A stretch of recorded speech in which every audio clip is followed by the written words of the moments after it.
Hello, welcome to this week's episode of the Nothing But Bricks podcast. In this week's episode, I'm joined once again by Just Sack Pat, who is in episode 6 of the podcast. He has his own podcast called the ALP podcast, which I will leave linked in the description. In this episode, we talked a bit about our favorite brick films, favorite brick filmers, a bunch of stuff along those lines. Stay tuned to hear about our opinions on different brick filmers and Lego sets, etc. That's all really that I wanted to say before starting the show. So without further ado, I hope you enjoy this week's episode. Welcome to episode 11 of the Nothing But Bricks podcast. Today I'm joined with Just Sack Pat. Welcome to the show. Hello there, I'm back again. Yeah.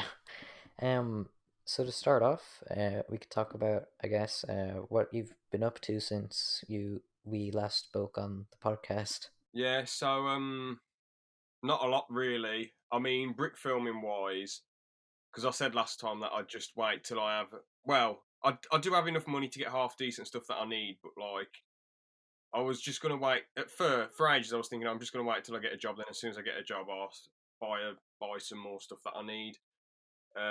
But instead, I thought to myself, I'm applying for jobs like a mad person. I've gone to 2 interviews. I might as well just try and get started on the brick filming soon as.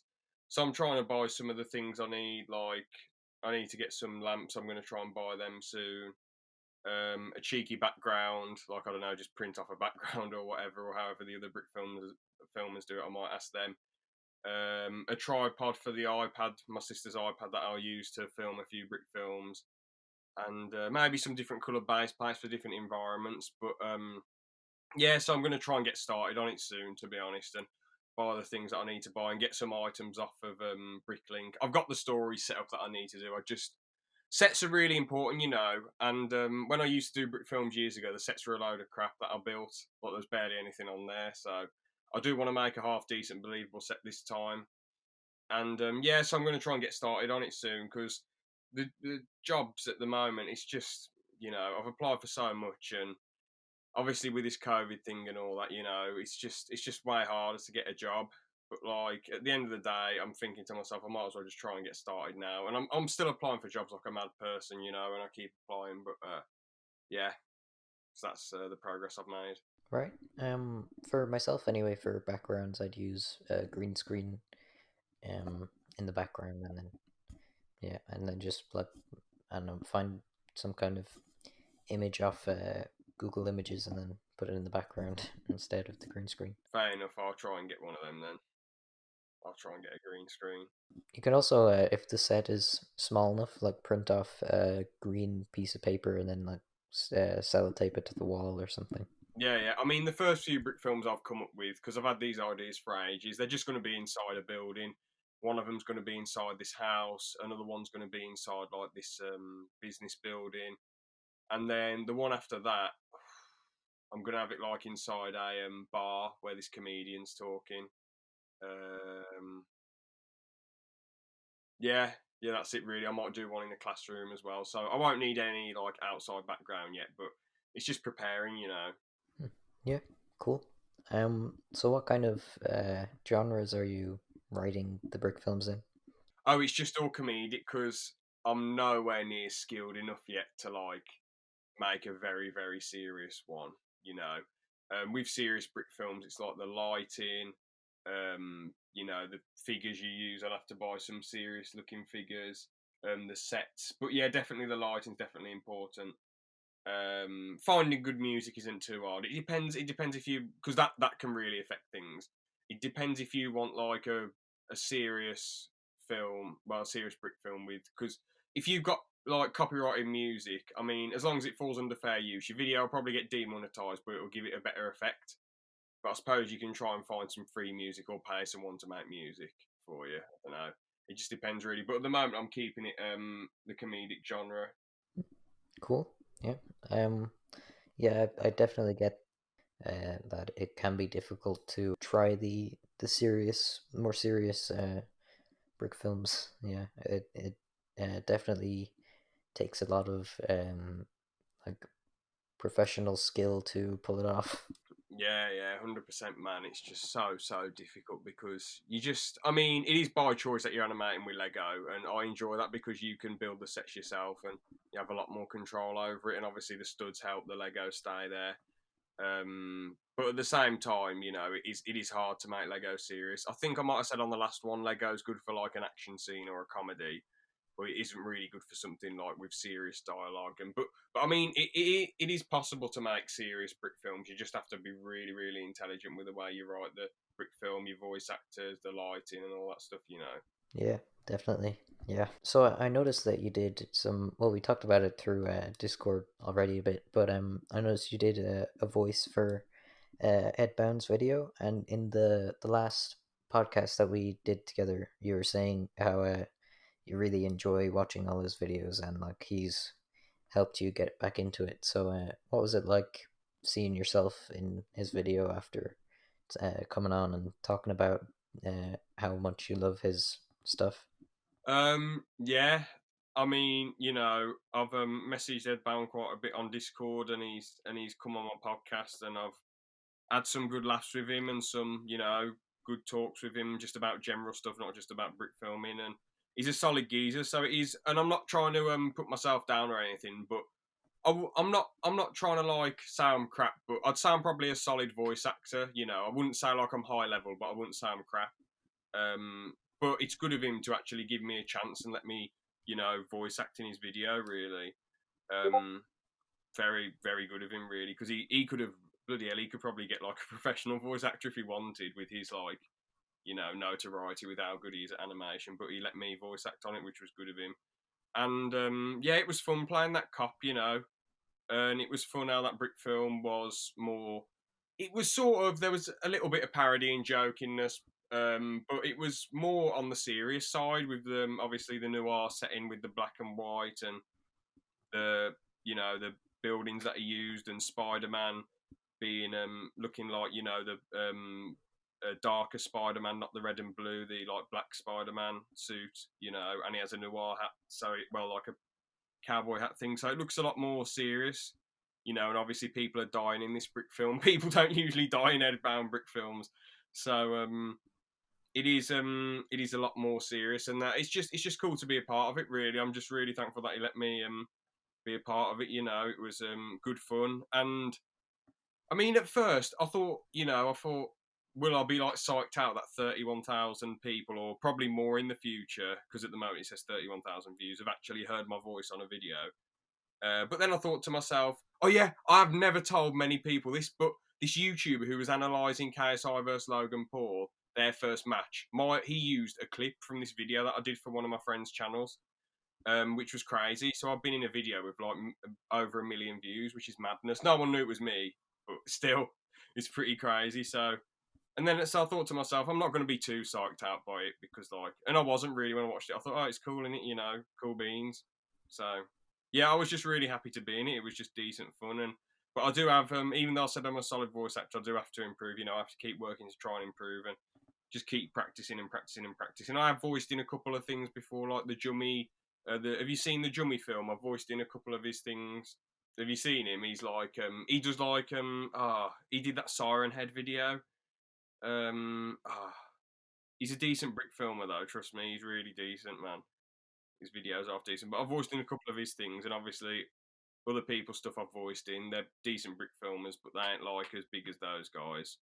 Cool, right? So, would you prefer to like go more into the voice acting end of the other people's brick films, or like focus more on your own in the future? Um, it depends really. Like if someone sends me like about if they say to me, "You're right to voice act in this thing," great, yeah, sure, and then it's like thousands of lines and it takes up loads of time, then probably not. But if it's like not like 30 lines or 40 lines, which is a decent amount, I don't really mind doing that too much, but it just depends on how much free time I have. Because currently with this COVID stuff and being out of work and whatever, I've got a lot of free time on my hands, so it'd be quite easy to brick film and voice acting people stuff. But if I don't, if I had to choose, it would definitely be brick filming myself because you have all the control and you can decide how the stories go. You decide the script, you decide what you're saying. I just love the creativity with it. But obviously, voice acting's a lot of fun as well, you know. So, but yeah, I'd have to go for the brick filming if I had to choose. What would you choose out of interest? Um, yeah, I don't really know. I'd probably say brick filming because I do enjoy like directing voice actors and yeah, it's like you're saying the control over it is a lot of it's a lot of fun to have the creative control over the whole thing. Yeah, yeah. I mean, to be honest though, as much as voice acting is a lot easier though, there is one tiny little problem. Like, imagine if someone sent you this really, really, really weird, odd script, and it was like just really cringy and bizarre, and then they're expecting you to say all those lines. It's like you can't say to them, "I'm not saying this." Like you've agreed. Well, you can if you want, but it makes you look like a bit of a tit.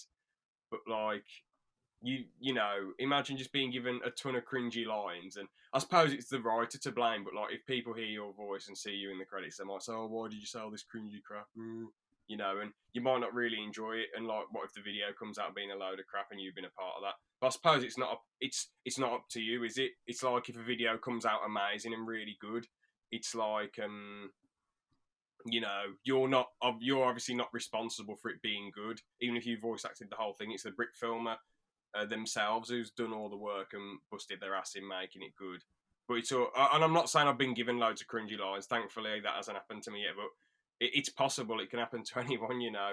But obviously, not every brick film's going to be perfect. There are going to be some duds out there, especially people who do it as a full time gig, you know, or they're trying to pump out loads and loads of brick films. There probably is going to be a dud at some point. But you just sort of have to roll with it, you know.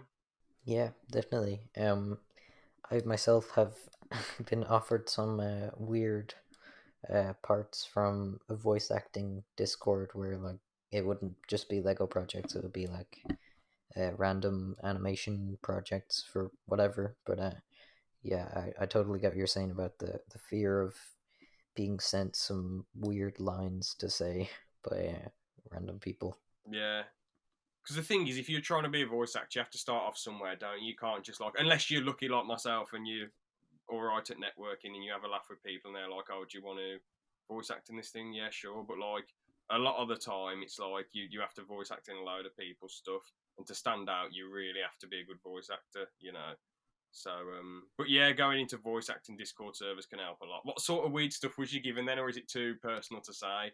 No, it's fine. I might have to bleep it out, but it was like, can you say that man is on the loose or something? And I was like, no, I'm not gonna say that. What did you say? So this was a 2D animation then?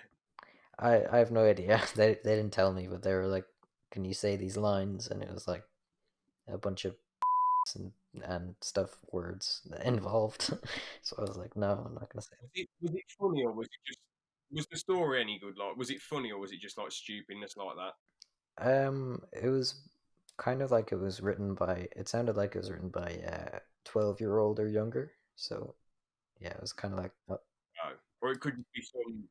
It could be some person in their twenties just having a laugh. I mean, you'd think someone who's giving up enough time to animate and they're in their twenties, you'd think that they'd think to themselves, "All right, let's make this good. Let's not just." Because imagine, I mean, think like you wouldn't think to yourself, "All right, I'm going to message this person say the man is on the loose." Like, what the bloody hell? It's like just so bizarre. What did you say to him in the end? Were you just like, "No, I can't do that," or? yeah, basically, I was just like, I can't really say that. It's a bit rude. And then he was like, can you say this though? And I was like, no. Like, were they gutted that you wouldn't voice act, or because it's got to be hard to find people to say those sort of lines? No, they didn't really like. They weren't really angry about it or anything. They're just like, okay, and then they just probably moved on to the next person they were looking for. No, fair play. It's just weird, but as you said, it's probably just some 12-year-old just trying to make some weird comedic nonsense. Yeah, it's that's what I got from it anyway. Yeah. Who would you say the best voice actors in the brick filming community are? Ooh. Hmm. Headbound's pretty good actually. Yeah, yeah, he does a good job at like. Even though it's weird with him because the voices he does, you can tell he's doing them, but they sound different. If that makes sense, it's really bizarre. I don't know how to explain it. Like you can tell it's him, but they all sound different. Like, but maybe it's the way he says things and puts things across. Like when he's playing Spider Man, he acts like Spider Man would. He says things like Spider Man would say. But if he's playing a villain, he's acting like that villain more. If you know what I mean, like the way he's saying things. Yeah, like you can still hear his voice in it, but it's still a different character. Yeah, yeah. I mean, although these people are quite generic to say, Forest Fire 101, his Robin voice, his Superman voice, and I know his Batman voice is just his own voice, but like, it's still pretty good how he's made that sound like Batman. Like, if some, I don't know, not everyone could voice Batman. If that made sense, if that makes sense, it wouldn't sound like Batman, but for some reason, he's pulled it off. But like, his voices just sound so different. It's unreal. Keshan's the best though, in my opinion, by a landslide. The Joker voice, the Alfred voice, how he can just sound like he's from all over the world. He can sound like he's, from where he is, New Zealand or Australia, or he can sound American, or he can sound English. He just does it so well. It's unreal. He's the undisputed king of voice acting in the brick filming community, in my opinion. Obviously, Ed Bound and Forrest are good, you know. Yeah, I definitely think that Keshin's stuff is really impressive. Like, I didn't even know that he did the Joker voice in Forest Fire's videos until like a couple years ago, and then I was like, oh, that's pretty cool. Oh yeah, I can't believe that. To be fair, it's really hard to tell it's him. It's hard to tell he does any of them. To be fair, the one who's voicing the Mark Hamill Joker is a different person, but he does the Heath Ledger Joker and some of the other Jokers, I think. Hmm. Yeah. So, do you want to talk about your favorite Lego games? That because we didn't really talk much about the different Lego games last time. Yeah, of course, man. When I was a kid, the original Lego Star Wars video game that came out in 2005, that was my first like exposure to Star Wars. I didn't actually watch the films, so when I was like 5 years old, I was like, "Dad, what the hell's going on?" And he's like, "Well, um, try to explain it to me." And when Anakin became Darth Vader, I was like, "No." And then he was like, "Yeah, well, hopefully they bring a second game out," and they did. And then I played the prequels, and I was like, "Yes, hey, good guys won." And then and then the complete saga came out, and I got it on the Wii, and that was a crap ton of fun. That was so amazing that you could just play as all the characters, and there was extra missions, and the hub world was absolutely massive. They made little improvements to levels. The graphics improved. You could do like a dual mode. It just felt like the complete saga. Absolutely everything you could want in a Lego game. You know. Yeah. Yeah, I remember playing the prequel trilogy Lego games on the Wii with like the nunchucks and stuff. But do you think you'd buy the complete saga coming out soon? Yeah, yeah, the Skywalker saga, absolutely, man, 100%. I haven't bought a Lego game since, oh man, when was it? The final Lego game that I played was either Pirates of the Caribbean or Lego Star Wars 3, and I think they both came out in 2011. I don't, because the main Lego games I've had obviously Lego Star Wars 1, 2, Complete Saga, and 3, The Clone Wars. Lego Batman, Lego Indiana Jones 1 and 2, and Lego Pirates of the Caribbean. So those are pretty fun games. Obviously Lego Star Wars is the best by far. The Professor bloke who was on one of your previous podcasts, he made a great point how they don't really change the gameplay style and what you do in the actual game. It's just a massive collectathon. But I personally enjoy it a bit. I mean, it's about playing. It's about going along for the ride. It's about the experience. I mean, and enjoying the story. In my opinion, I do agree with him a bit, but another part of me thinks it is just about the ride and the enjoyment. Um, but it would be cool if they could spice up the gameplay. I haven't played like Lego Lord of the Rings, Lego Marvel games. I haven't played any of them. But I might play them eventually. I don't know. I'll see how I feel, to be honest. But yeah, he did make a good point. But it's just about the story for me, like just going through, having fun with the ride, really. So yeah, Yeah, definitely. Yeah, they all have similar, very similar actually, gameplay styles. But there are always like fun, unique things in every game. and the story in all the Batman games was actually really interesting. I found. Hmm. I mean, I can't remember the Lego Batman, first Lego Batman story that well. Did they do a second one then? Lego Batman 2 or? I think it was the third one that I can remember stuff from. Oh, pretty epic. I think they did 3, fair play. I'm pretty sure, didn't they do a Lego movie game? They made so many Lego games. I'm going to look it up. Oh yeah, they did, yeah. But I think like instead of cutscenes and stuff, they just put in clips from the movie. That's fair because the film is just Lego. It is just Lego. Bloody hell, it's 9 out of 10 on Steam, but I suppose most games get given a high rating anyway. So, yeah, Lego Batman 3. Yep, there we go. Yeah, it's given a good rating as well. Yeah, fair play, fair play. You know, I'm just not bothered. I mean, I will try and get some of these Lego games maybe for a laugh, but I'll just see how I feel. If the Skywalker Saga video game gets me back into the Lego games, I'll probably give some of the other ones a go. I've got an interesting question for you though, bro. This was one thing that didn't fully stop me from doing brick films. I was just burnt out because like with when I was doing brick films, I did them from 2012 to 2016. I really wanted to do them in like 2009 and 10, but I had no idea what I was doing. I didn't even know you take pictures to that's how I didn't even know that's how you do it really. So, but around 2016, this isn't what stopped me, but it did annoy me a bit. One of my friends was saying some one of my friends at the time. I don't hang around with this person anymore. I don't wish anything bad on this person, but I just don't want to hang around with them. They were saying some really, really annoying stuff on Xbox, and I was like, "Oh, come on, man, grow up. This is just pathetic, petty insults." And he's like, "Me grow up? You're the one who still plays with Lego. You're the one who makes Lego films. You need to grow up." And I thought to myself, at the time it bothered me, but after a bit it didn't bother me. I think people can think what they want, but has anyone ever said to you like, "Oh, why are you so bothered with Lego? It's a kid's toy and blah blah blah and all that nonsense"? Um, to some extent, I guess. Like, there was one guy in in my class in school that always used to like follow me around and like kind of poke fun kind of at it, but I got a bit annoyed at him because he did it like every day for like a few minutes. Is what a waste man, bro. What a waste man that guy is.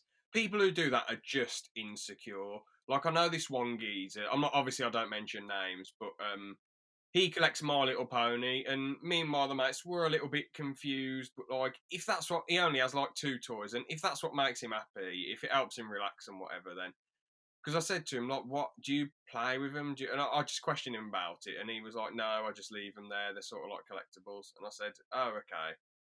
And they said like they stopped him from killing himself. And as much as like Lego, like a lot of it is very like I'm not trying to sound daft, but Lego's quite a masculine product in my opinion. Like I'm not, and it's fine if you're like a feminine bloke or if you're a female and you like Lego. But My Little Pony is very much a feminine product, and I was very like and it's like aimed at very young kids, not like aimed at because obviously some Lego sets say aimed at like 7 to 12 and onwards, or like 18 plus Lego sets. Some of the what are they called? Is it called UCS? Like the models that aren't meant to be played with, aren't they? Like 16 or 18 plus. But My Little Pony, I don't know. I did find it weird that he was like a bit of a brony, but at the end of the day, I did not poke any fun. As much as I found it very weird, I didn't poke any fun. I was like, you know what, mate, as long as it makes you happy, that's absolutely fine. The only time I think any sort of collectibles become an issue is if you either don't have the space and you have too many of them, or that if your house was burning down, you try and pick some up and you try and pick as many up. Because on my own podcast, I was talking to one of my mates about collectibles, and I said, it's fine to have collectibles, and I said those first 2 reasons, but I forgot to say this reason. As long as you have enough money, if you're going bankrupt because you're buying a load of stuff, then that's really unhealthy. But my mate was saying like, oh, if you well, I would try and get as many collectibles as I can. And I said, why? You can replace them, you fool. You know, you're gonna risk your own life just for some little collectibles, you know. And he was like, yeah. And then he said he made a very odd comparison. He said, if you're were in the fire, you try and get them out, wouldn't you? And I was like, what the bloody hell are you going on about? That's the worst comparison ever. And I said, if anybody parts in the fire, I suppose you'll try and get it out, won't you? It's a part of you. But if it's a choice between your body part or your life, like I said, if your arm's in the fire, you try and get that out.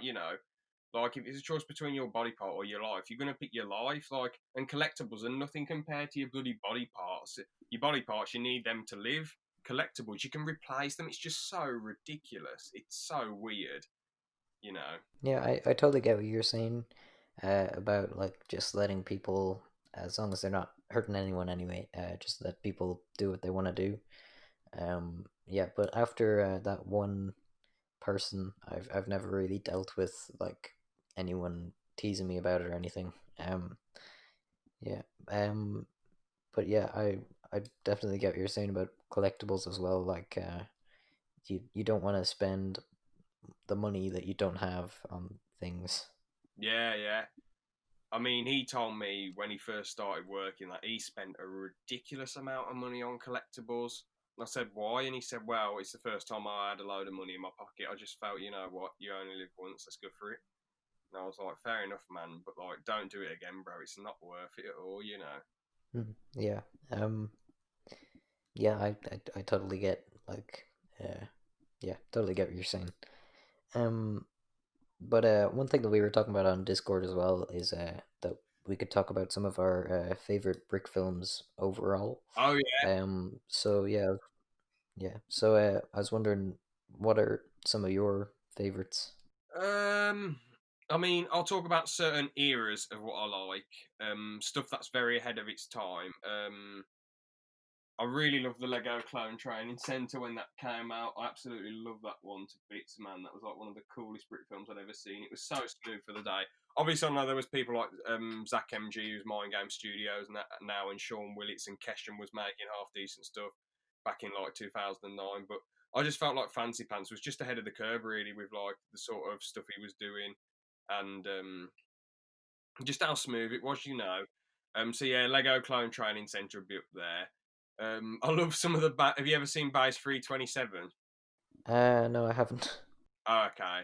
I love some of them brick films. They're not the best animated, but for the day they were decently animated, I suppose. But I mean, if you see their set, the bloke who ran it, who did it, him and his brother, they just filmed in their garage, and some of the sets were really small, and they somehow made it feel really massive, partly because of the green screen and some of the decent editing they did, but also, I don't know, they just added decent variety to like the locations of the base. So the base 327 ones, they're great. Um, Basically, I mean, the Cleaners by Mind Game, bloody hell, classic.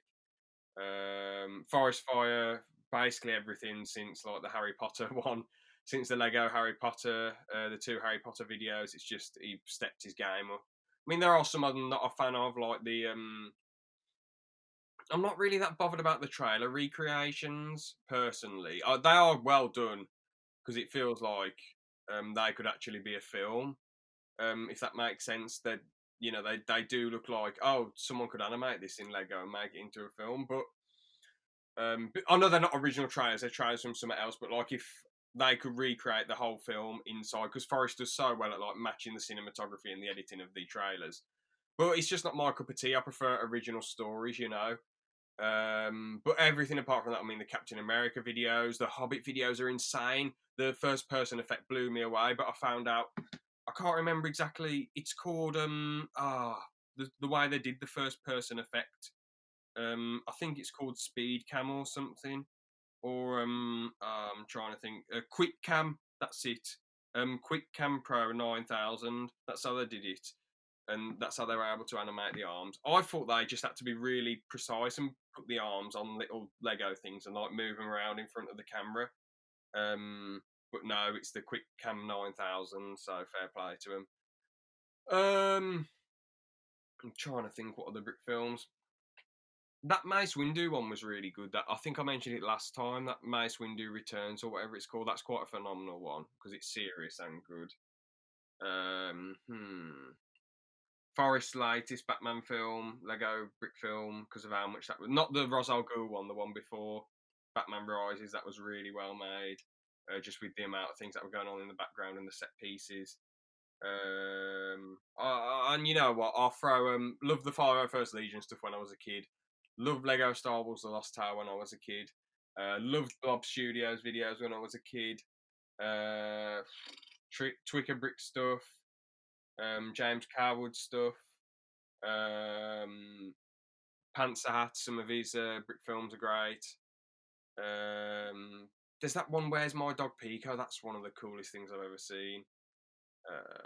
Very odd, very weird. The dialogue in the story is very weird, but the animation's like amazing. And you know what? One final one I'll throw in there: Grocery Shopping 2020 by Ed Bound, because that was what got me back into brick film. I loved it. So yeah, what's yours, bro? Well, the first one is, well, I talked about it on Twitter like a couple of years ago, but I came across one by a channel called Chicken Studios. They made a video called Fukushu, I think it's called. It's like a Japanese sword fight video. I can send it to you later, but it's like really well done. It's like, Yes, I'll check it out later. Yeah. yeah, it's really good. What happens in it then? What's so good? It's like a revenge story. Like one character kills the character's like parents or something, and then he grows up like training to fight the guy, and then it's like a crazy, high stakes sword fight thing. Sounds a little bit like the start of Kill Bill. When have you seen Kill Bill? At the start, she comes in and like kills this girl's mother, and they were thinking of doing a sequel where she trains and tries to kill her, but she kills her mother with good reason because the mom like they were part of like a group that basically just kicked the shit out of her. They're a team, but then they kicked the shit out of her, and then this one dude shot her in the face, and somehow she survived, but her baby died, which was quite sad. And the dude who shot her in the face was actually the baby's father, which is like whoa, crazy. Right. Ed Bound made a video called Batman's Building Brawl. From I think it was 2018. Oh yeah, Yeah, or no, it came out in 2019 actually. Yeah, but when I saw that, I thought, oh, I want to make a super long brick film myself, and then I did. So, yeah, I thought that was I took inspiration from his video to make my own super long, well, not super long, but long for a brick film video. Um, and then there was another one called you sent it to me, but Mace Windu Returns was really good. hey, classic, innit? Yeah, it's really good. Yeah. What do you think of the Lost Tower when I sent you that one, or was you not as fussed? Because trust me, when I was 10, that blew my mind. But obviously, years and years later, brick films have come on so much. So, what did you think of the Lost Tower when you saw that one? I thought that it was pretty cool, like the ships and stuff, or the big fighter thingies flying around. But yeah, it wasn't as good as the other one in my opinion. Oh yeah, yeah, nowhere near. I mean, that Lost Tower one, it is just close to my heart because nostalgia came out when I was 10. I just loved it. But obviously, if I just discovered that now, I would have thought to myself, fair play for them trying their best. I'd say it's a bit above average um, because of the flying, the flying ships and all that. But apart from the flying ships, I'd say it's just slightly above average, especially by today's standards. But in 2010, I thought that was like one of the best brick films ever. Absolutely, Yeah, it was pretty cool though. Like it still had some cool effects that I wouldn't be able to do myself. So yeah, I thought it was pretty yeah, yeah. cool. I Yeah. mean, they're phenomenal for 2010, bro. When I was 10 and like I didn't really know much about software, but I mean, back in 2012, the software was so crap. Apart from like Final Cut and a few others, it just it just felt. I don't even know if Final Cut. Oh yeah, Final Cut was out back then because I'm pretty sure that's what Fancy Pants used for a lot of his stuff. But like, it was nowhere near as advanced as it was now, and it felt like computer laptops and computers didn't have as much memory, and they usually crashed on you. So yeah, it was a lot harder to make a brick film back then. So fair play to them for making some of that good, and it got like a few million views. I'm pretty sure. Hmm, cool. Yeah. Yeah, it there are definitely a lot more useful tools at people's disposal now where that they can just like make a video from home with like really cool effects and stuff which yeah, I really I enjoy trying to figure out like from YouTube tutorials trying to add new effects into different videos. Yeah. Bro, I'll tell you someone who's good for brick film tutorials. Brickology, man. He's sick for brick film tutorials. He's absolutely epic. He does so many. I think his most viewed videos are tutorials as well. I mean, a lot of people know how to make Lego fly now, but that's his most how to make things fly without, what's the video called? How to make things fly without computer effects. Bloody hell, that's interesting. Um, Fight scene tutorial. I think he's done FPS tutorials as well, 6 free stop motion apps. As much as the video, because the videos he does, it seems like a lot of them, well, most of the brick films are just like nurse problems. Which, fair enough, he's developed his own series, but it does get a tad bit repetitive, but I do enjoy watching them to a degree. Yeah, you know, but I respect how much he likes to help people. Edbound loves to help people as well. You know, he's done a lot of tutorials, but some people just can't be asked to do any tutorials or help people in any way.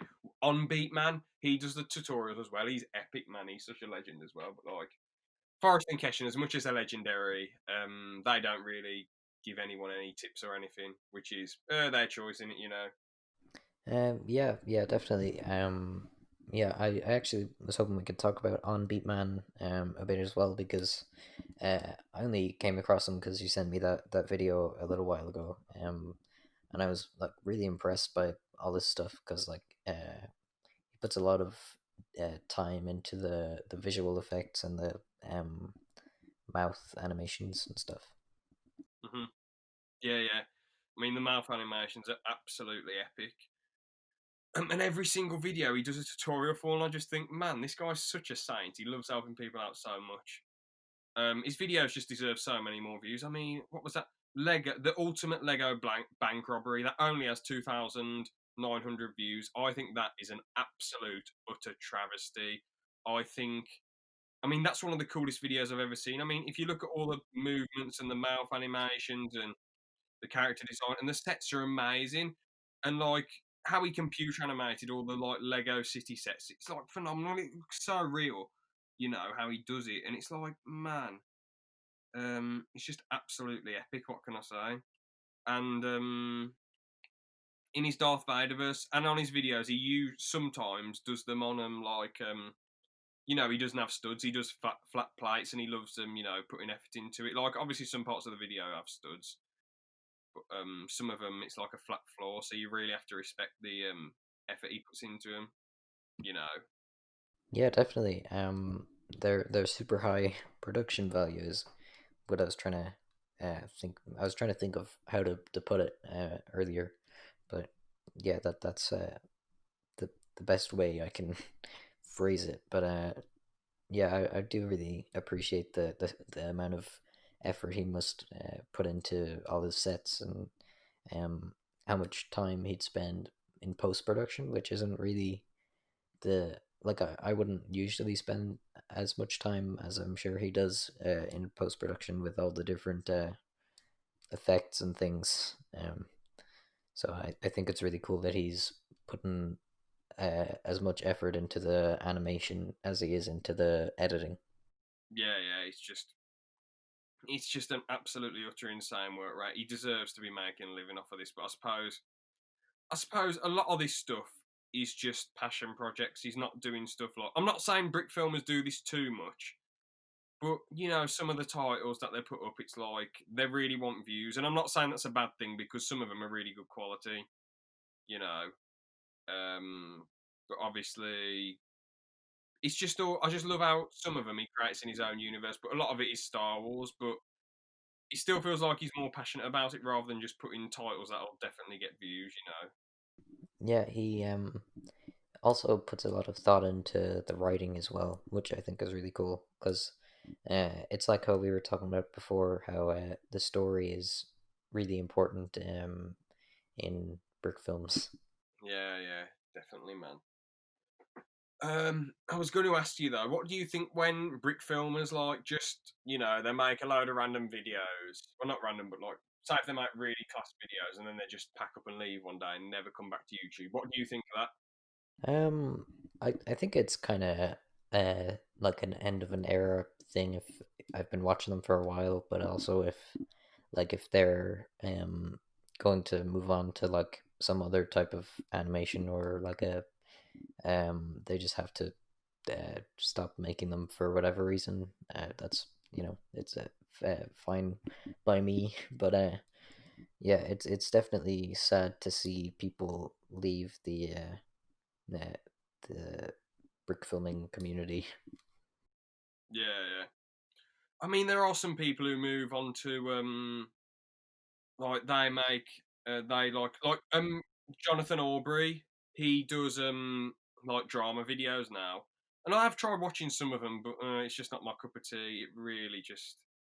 It just sort of bores me, and half the YouTubes he talks about I've never even heard of. I don't even like that side of YouTube.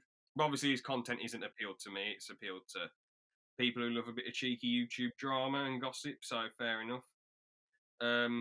He's got quite a few subs on that one though. I reckon he's making a decent living off of this compared to the brick filming. So fair play if that's what he enjoys. Fair enough. He's also got a podcast called Oh Bloody Hell. He's got rid of his podcast. He had a podcast called the Susan Boys Podcast, and he's got rid of it. What? I've only just seen this. I'm looking on there. Bloody hell! What is he doing, man? I wish he would have kept them because I listened to a bit of it and it was pretty good. But yeah, fair play. He's doing what he wants to do. Who else has left? Pizza movies. Now, I'm not trying to have a go and get pissed off, but for ages he kept saying, I'm going to make this big World War video. I'm going to make this big World War video. Lego Resistance. Oh, yes. Update, wait, update, update. He made 4 update videos and then nothing came out. Oh, wait, no, technically 5. It says, I'm back.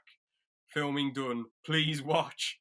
Back in August 2012. And it's like, come on, bro. You've made 5 update videos and haven't delivered, you know. He did put in his description, he said, hey, I'm not dead, but my films are. I'm in the AG tech or ag tech industry now. I've just found myself a mug now, and I'm a business finance sellout. I love everybody though. And then he made a Discord and then got rid of it, and I wasn't quick enough to get into his Discord, sadly. Hold on, what does? I'm gonna check back. I could be getting this wrong, but I'm pretty sure your fans don't know much about pizza movies. But his 501st videos are great for the day, you know. It felt like it was the first brick film where you had a crap ton of stuff. Oh no, hold on. It says come and join. It will be fun. End up streaming games. I'll post an invite link. Oh, it must have failed the Discord. Anyway, sorry I'm rambling. The point is, his old our first videos, they had so much going on in one video, even though they weren't the best animated. There was a lot going on. And it felt like the first brick film where there was like a crap ton of minifigures going at it and shooting each other. So that's cool. Who else has left? I'm trying to think now. Man, Sean Willis doesn't upload, but he's in the industry, isn't he? He's in the film industry now doing Robot Chicken stuff. So fair play to him, you know. Yeah, I mean it's quite cool how brick films end up going into the film industry, and doing cool stuff. I think that's pretty ace, continuing their animation passion, especially Sean doing stop motion for Robot Chicken. I bet that's a crap ton of fun. Hard work, but I bet it's fun for someone who's passionate about that type of thing. Yeah, it's definitely really cool to see that they take those kind of skills they learned from making brick films and then bring it into some kind of career in animation. Yeah, and obviously he still helps Forrest, doesn't he, with the brick film, so that's quite cool. Yeah, um, yeah, definitely. But also something that you mentioned we could talk about was some of our favorite sets in people's brick films, and yeah. So what would be some of yours?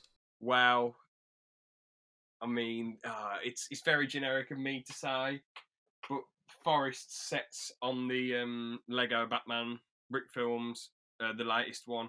I mean, the old sets, it was just like wall, base plate, a bit outside, town stuff, whatever, which was all right. But Forrest's like, you know, the scene when Batman's walking and he's putting Elijah on, and the first Joker shows up.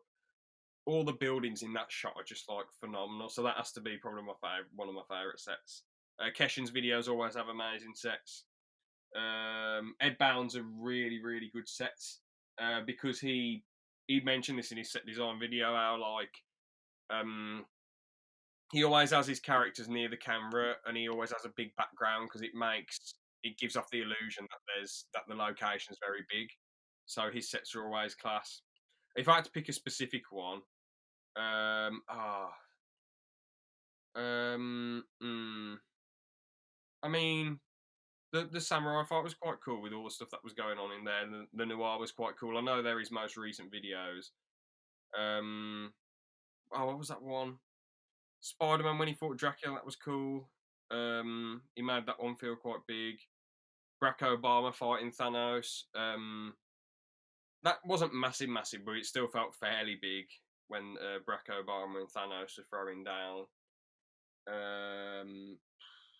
What other good sets are there? The Cleaners, that had a great set, like with the little flat, that was quite cool, and like the outside of the flat as well. Yeah, that's all I can think of really for best sets. I mean, a lot of Lego, a lot of brick filmers, they do all right sets. Don't get me wrong, but like those sets that I just mentioned, in my opinion, do blow it fairly out of the water with the effort.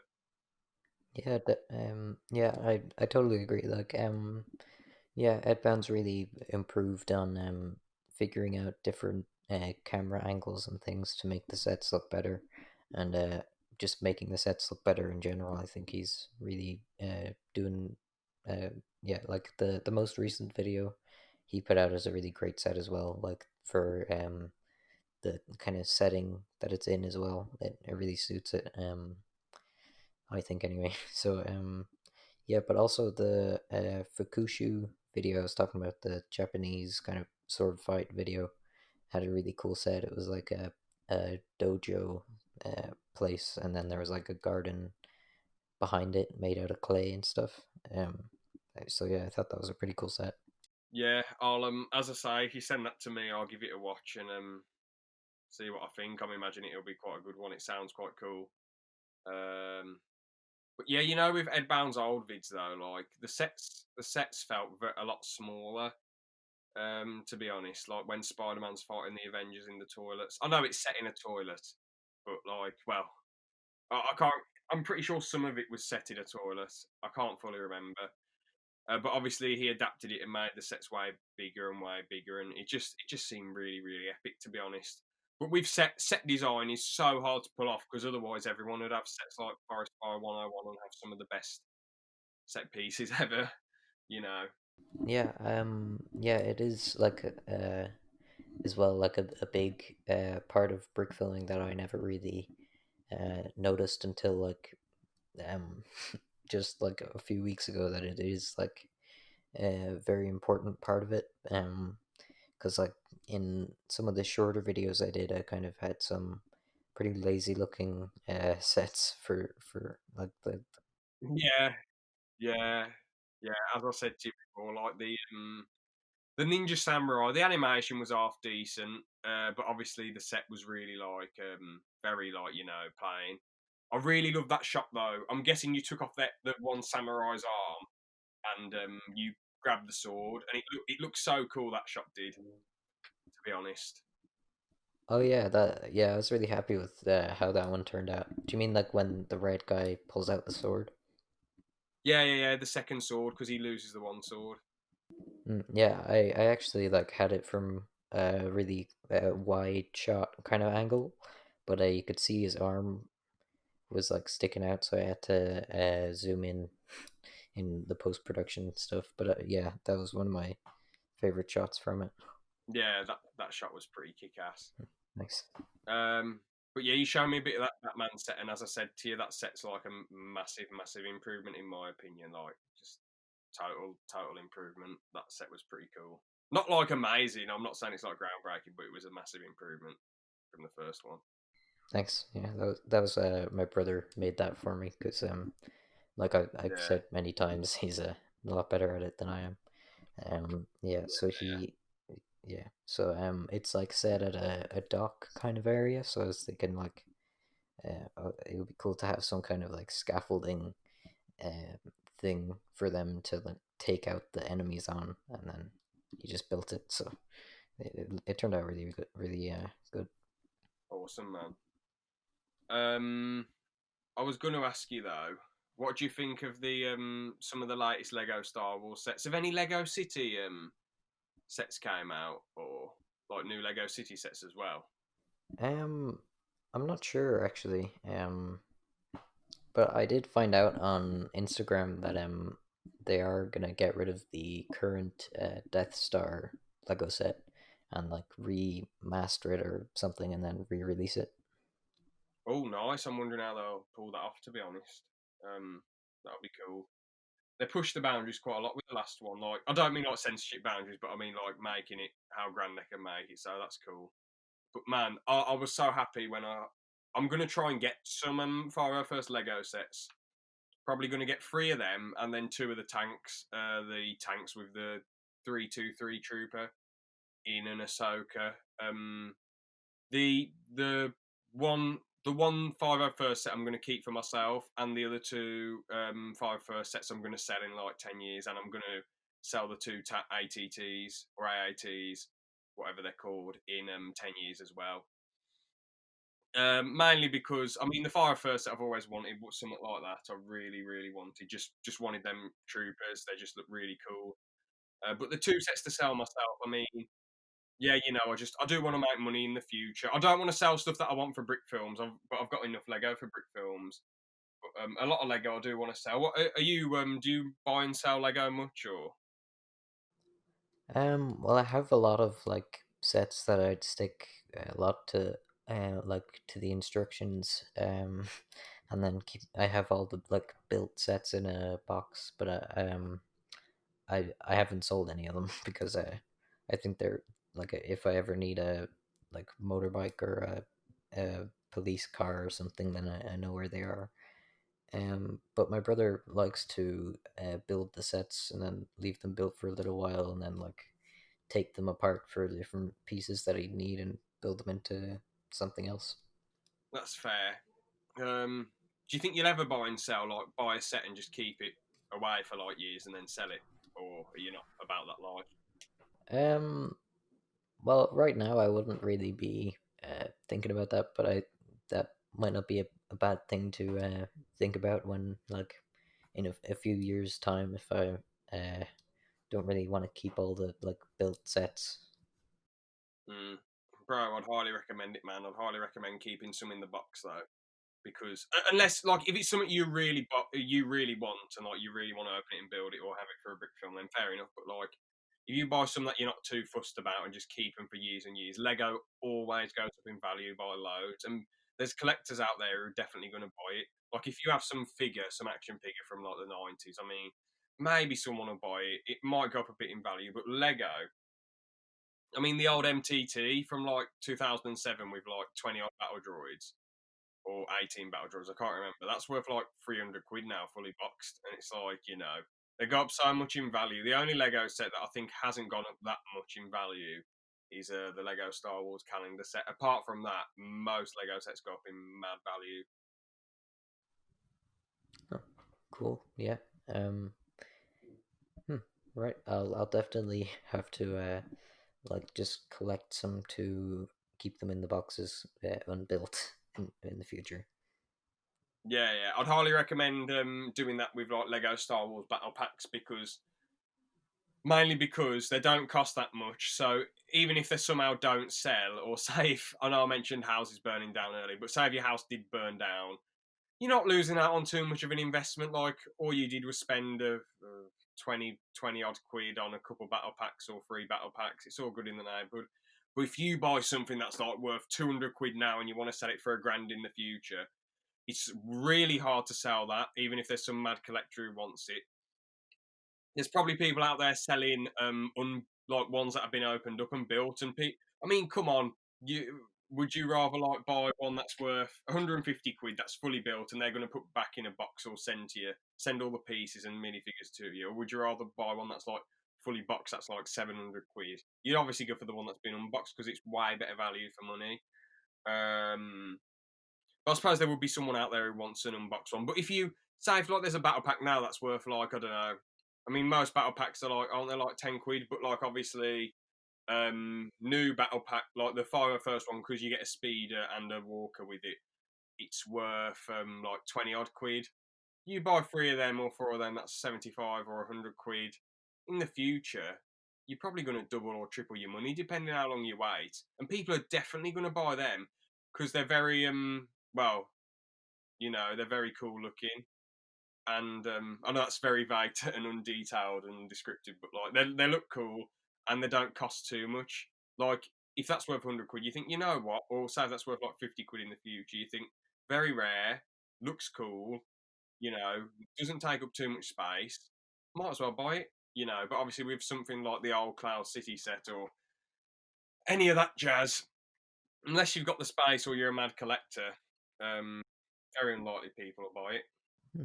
Yeah, that's pretty cool to see how it changes in price over the years. Yeah. I was going to ask one other thing though. What do you think of the new Lego Mario, man? Really weird. Oh, yeah. Yeah, this is something that a lot of people that have come on that I asked them about have not been happy with. Yeah, it's definitely a weird direction to take it. Yeah, I was pretty disappointed myself to see that that's what they were doing. But like I would rather just have some kind of Mario figure that had a cool like a kind Yeah, of rubber head shape, like the way they did Lego Yoda or something. Because like for brick yeah, filming, it would really improve the Mario brick films. yeah. It'd be so nice if they managed to pull that off. Because, and you could give Mario like those teenager legs, like the Harry Potter figures had, or even little legs. But I suppose it'd be harder to brick film with then. But I suppose Lego are thinking about the stop motion animators. You could just give him bigger legs if you wanted to, and like have him mess about, maybe 5,000 or whatever. But if you look at, I'm looking at one now, and the bloody set, it's so weird. Like Mario is meant to be able to walk across the level, but like he's so fat and big, it's unreal. And like the actual the set is okay-ish. I mean, it looks all right. You get some. It looks like you get some cool parts, but like the mushroom looks like a bag of crap. What's his name? Bowser's son. I can't remember Bowser's son's name, but he looks like a bag of crap as well. And Mario just looks like some fat blob. I mean, what the bloody hell do they think they're playing at? It looks like the biggest waste ever. Honestly, it's unreal. I don't know who the bloody hell would buy that crap. Yeah, it definitely isn't my cup of tea. Bloody hell, 44 quid! 50 quid! Are they having a laugh? Bloody hell, I don't mean to get too triggered over this because I'm not even going to buy a lot of Lego from here on out unless I get a lot of space. But like, come on! 50 quid for that absolute bag of twaddle. Like, bloody hell, what a bunch of con men Lego are half the time, man. Honestly. Yeah, yeah, it's definitely a very bizarre direction to take it, but also it's kind of I'm kind of contradicting myself, but in the last in one of the I think it was Professor Goat that I was talking to, yeah, and we were saying how Lego doesn't really want to try anything like new or innovative in the like uh, Lego kind of scene. uh, like knockoff brands would just kind of copy them. So whatever they do, other brands are going to copy them.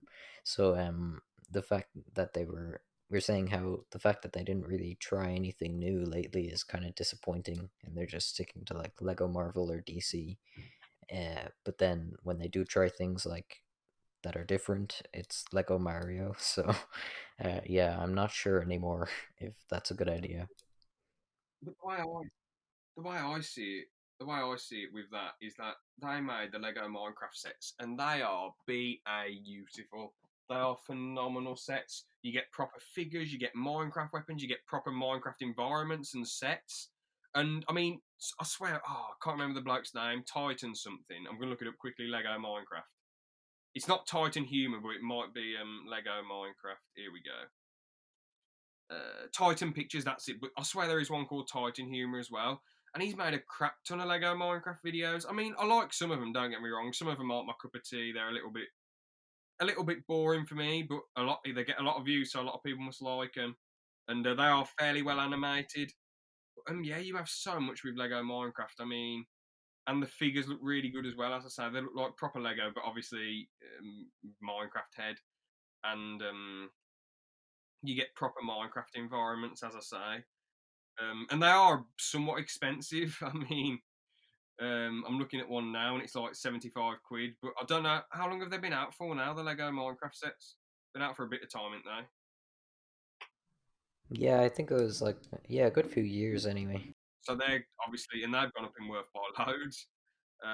They're just pretty cool sets. I mean, I personally wouldn't buy one unless I was really desperate to do a Minecraft brick film, but I'd sort of struggle to think of a decent Minecraft brick film idea, and it'd just be, I don't know, with that sort of content, you just sort of think to yourself, are they just trying to get views if it's just Minecraft, Lego Minecraft? But as long as they're being creative and enjoying themselves and people are getting enjoyment out of the content, I suppose it's all right. But it just isn't my cup of tea, really. But if you look at the sets, Steve looks good. You get a Minecraft person, you get a villagers, you get creepers, pigs, zombies. Oh, there's this really cool orange thing that I'm looking at that you can use to pick up, like, scrape up a bit to Lego that's stuck. That's quite epic. I remember seeing a video on that. Oh, is that the brick separator thing? Yeah, that's it. I think that's what it's called. Yeah. What are the Minecraft sets? Bloody hell, they've got an Enderman battle, they've got a skeleton battle, a minecart, pirate ship, islands, whatever. You just got everything with Minecraft. It's epic. But I mean, with Mario, they've totally shot themselves in the foot with the way the figures are designed, and just a bit lame, really. I'd love to see actually things that haven't been made in Lego yet. What would you love to see? That's a good question. Oh yeah, I was actually thinking of mentioning that, but yeah, thanks for bringing it up.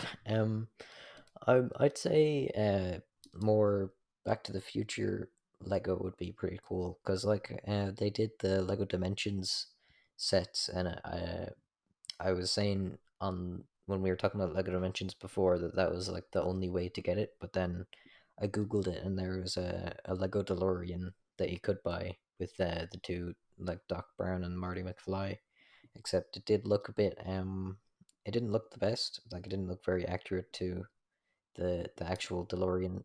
Yeah, I'm looking at it right now. 150, 159.99, £244. Bloody hell. I mean, as you just said, it doesn't really look that accurate, does it? And I mean, if you have just after the minifigures, just look up some custom ones. Yeah, well, I already have the Marty McFly figure, so I wouldn't really be going crazy for like any Back to the Future figures, but I think to get a cool looking like DeLorean set would be really cool. Yeah. I know it's mad what I like to see, but because they've done Stranger Things Lego, they've done Friends, and those Stranger Things isn't obviously for like kids, and Friends isn't for kids. Um, but I'd like some like GTA sets. I think that would be absolutely hilarious. I know Stranger Things is a 15 and GTA is an 18, but I just love like having some GTA characters going about shooting each other. You get some actual proper official Lego weapons rather than like just like brick arms stuff. Brick arms is amazing. I'm not slating them, but like it'd be cool if Lego actually made proper weapons for once instead of like brick arms people doing them. Unless I'm wrong and it is Lego supplying them with the weapons, but I doubt it because otherwise they put it in their sets. Um, what else would be cool? Maybe Halo. I know there's Mega Bloks Halo, but I'd love to see Lego Halo, proper Lego Halo. That'd be cool. Maybe Lego Fools and Horses. That'd be quite funny. Um, maybe some classic films like Pulp Fiction. Maybe some mafia films like Goodfellas and Scarface and Carlito's Way. TV shows, maybe like Game of Thrones. That'd be a cheeky way to bring back medieval style Lego sets because they did that years ago, but obviously they don't do them anymore. I love them to bring back Avatar. I love them to do some like Lego Avatar sets, especially with the like Avatar Last Airbender, especially with the Netflix series coming along. I think it'd be very appropriate to bring them along because they did two SpongeBob sets and two Avatar sets or something, and as SpongeBob was way more popular, they just scrapped doing the Avatar sets. But it'd be awesome to see Avatar make a comeback now with the Lego.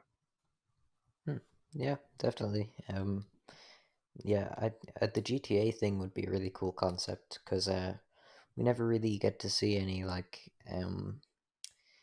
cool looking like uh, bad guy kind of robber sets with like ski masks or getaway helicopters or anything like that, or sports cars that much. So I think it would be cool to see what they would do with that.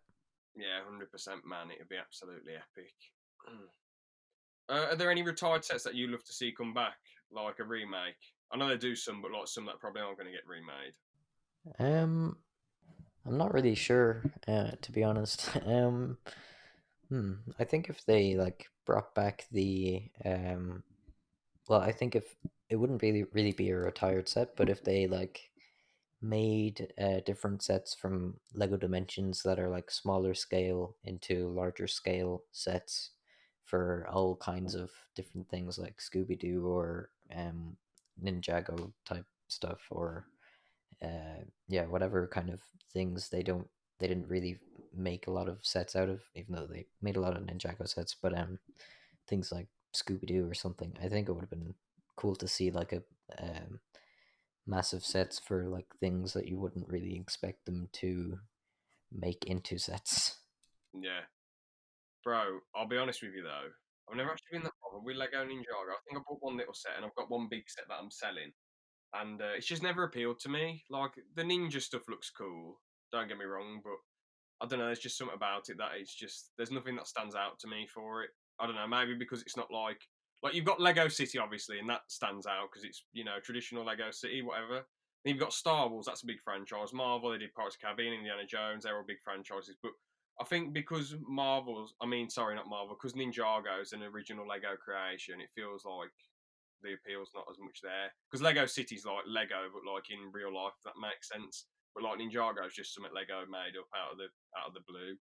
Um, but I don't slate anyone for buying it, but like I don't know, it just doesn't appeal to me. What appeals to you about Lego Ninjago out of interest? I'm guessing they're quite rare now, or they're still making them, like any sets. Um, well, I think that the like outfits that they have for the characters are really cool looking. Like I used two of the Ninjago figures for my ninja video that I did, and That was alright. yeah, I do think they look pretty cool, like the ninja outfits and stuff. And the weapons are really detailed as well, I found. Fair enough. I'm going to look at some of them now. Actually, let's have a look. Bloody hell, that one set I'm selling for loads of money. Wait, hold on. Sorry for rambling on here. I'm trying to check if this set's just like if this is the full set. Anyway, some of these sets actually do look alright, but just not my cup of tea. Just seems a little bit out there and crazy. But yeah, I guess the figures do look kind of cool. You got some pretty alright looking figures here, and the outfits look alright, I suppose. And obviously you got those snake enemies, those cobra type enemies. So yeah, I guess the figures are alright, but sets just don't appeal to me. I guess fair play. Hmm, yeah. Yeah, I wouldn't be a massive Ninjago fan myself, but I do think that um the figures are pretty cool. Especially since they have different types of like outfits that they can that they make for them. Like they have the mask that would just cover their mouth. That looks pretty cool, or the like full head mask thing. So yeah, they have a lot of different variations of the same figures that are pretty decent. That's pretty epic. Back to brick filming though. I was going to ask, what's your favourite edit that anyone's ever done, or a few memorable edits that you like that people have done? Well, I do like the Ed Bounds videos of like movies in X amount of seconds. I think the editing in those are is pretty cool because like it's also more like the way he's structured the videos have fit it really well to like get all the information um in time for it while it's still like a short video. It's still getting all the information that you'd need to know what's happening into the movie or into the video. Yeah, and he matches a lot of the set pieces with the movie and the characters as well. So I guess those videos are edited well. I'll tell you something that blew me away though, bro, with the editing. In that Mace Windu's Return with the water, that was quite cool. I actually messaged that guy and asked him how it worked. I'll get the message up and see what he said actually. Oh man. Oh, just give me a sec. I'll try and find it. But do you know what effect I'm talking about when he's talking to that one person in the rain and actual water's like dripping down him? That's such an awesome effect. I You know. hmm, right. I always was pretty fascinated by like rain effects as well. There's actually a pretty cool rain effect in Fukushu, the Japanese thing as well. Easy. Is it actual water or like just animation or? Yeah, I think they like used some kind of glue or something to animate like raindrops, and it looked pretty cool. Oh, okay, that's pretty epic then. I mean, if it looks realistic, that's all that matters, really, in it, Yeah, Let me see what he said. He said for the water, shot at 24 frames per second, sprayed set with water from a spray bottle. Between every frame, very gently use my fingers to move some of the water. Bloody hell, this bloke.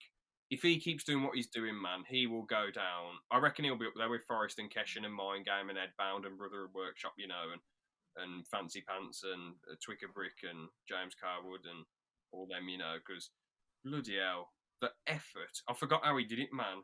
Like, honestly, fair play to him for going above and beyond, man. Like, that is epic. yeah, that sounds really cool. Yeah, like the amount of like small details that all these brick filmers put into their projects is really cool to see. Mm. Trying to think though, what are the cool edits? When I first saw Lego flying, especially in Fancy Pants' Force Unleashed video, I thought, bloody hell, this is epic. What else? The as I said, the first person in the Forest Fire Hobbit videos, that's quite cool. That was a really cool effect, like how it was done in first person. Um, hmm, man, I'm really trying to think. Oh man, I just can't think at the moment. Maybe if I come on again, I'll say a few more edits that I like because I just can't think at the moment. Sorry. Oh, that's okay. So is there anything that you'd want to talk about to finish off the show? Yeah, just a little piece of advice. Well, first things first. I hope when I do. Hopefully I'll come on again, and by the time I come on again, hopefully I would have made one or two brick films. And we could maybe talk about them, and I could say like the process of making them, and like maybe how I came up with the ideas for them, and etc., and all that cool stuff. And yeah, yeah. So hopefully we could talk about them. But one final thought I want to just leave with people is with brick filming. I know I can't really, I'm just saying what I see and saying how I call it and all that. And I feel like with brick filming, you just have to make do with what you got at the end of the day. A lot of other brick filmers have said this before, but like just whatever you've got, try and make use of it. You know, if you've got a shoestring budget, just try and make the best of what you got. Even if the animation doesn't look the best, just try and make the best. Then when you've got enough money, try and improve and improve and improve, and look at techniques and look at videos and just give it your best. Really, don't try and half-ass it. Don't just call something like Lego so and so for views. Like I did that once. I did Lego Rocket League, and I think I said it on the last one. It looked all right, but it really was nothing special at all. It was just a bit weird and crap. So try not to do things for views. Try to do ideas that you're passionate about, even if they don't get views. The most important thing is that you enjoy doing them and you enjoy the process. I mean, if you keep the thing is with some of these artsy brick filmers, the reason why they don't get views is because they're not always consistent enough. So if you keep being consistent and keep pumping stuff out, eventually something will, get noticed and a decent amount of people will appreciate that. I'm not having to go at the artsy brick filmers, by the way. I'm just saying consistency is somewhat important if you want to get big. But obviously, the most important thing is do what you're passionate about. That's all I can say. And make use of the things you got. It's so amazing how accessible and how easy it is to brick. Well, not easy, but how anyone can brick film now. All you do is download an app off the App Store, preferably an Apple iPhone or an Apple iPad or whatever, and just try and take pictures and try and make the stuff look half decent. That's all I can say really. So yeah, mate, do what you got.